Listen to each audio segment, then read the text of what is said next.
Hi, I'm Ray Macke, and you're here on my True Grit. I built the boat last year, and we put it in the water for the first time, and I gave you a tour of the boat then. But there are a few things that just didn't quite work out to suit me, so we made some changes and adjustments on those, and I just thought I'd show them to you today. The first one was actually here at the table, and our space is very confined here to begin with. I knew it was tight when we built it. When I originally built the table, these leaves that are on here to make it wider, this gives us, when it's folded in, room for these chairs to move. But I had built these so they folded down flat.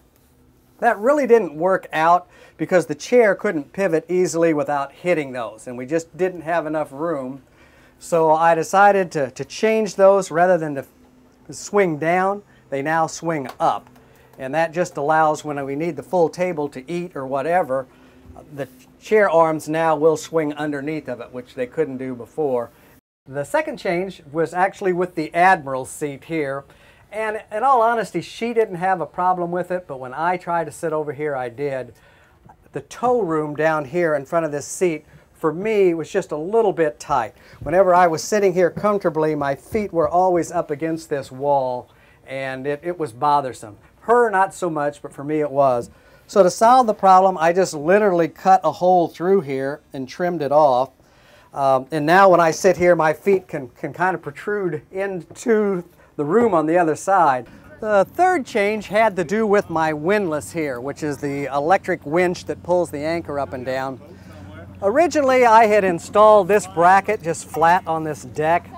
And the idea is when you release the motor, the anchor is supposed to self-launch and fall off the front of the boat. Well, because the angle of the deck had the front of it up too far, and it wouldn't self-launch.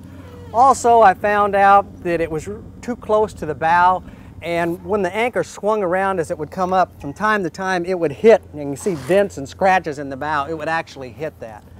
So in order to fix the problem, I simply added an extension to that, which allowed me to mount this bracket out farther and added the angle to it that I needed in order to get it to feed automatically to self-launch, come off there.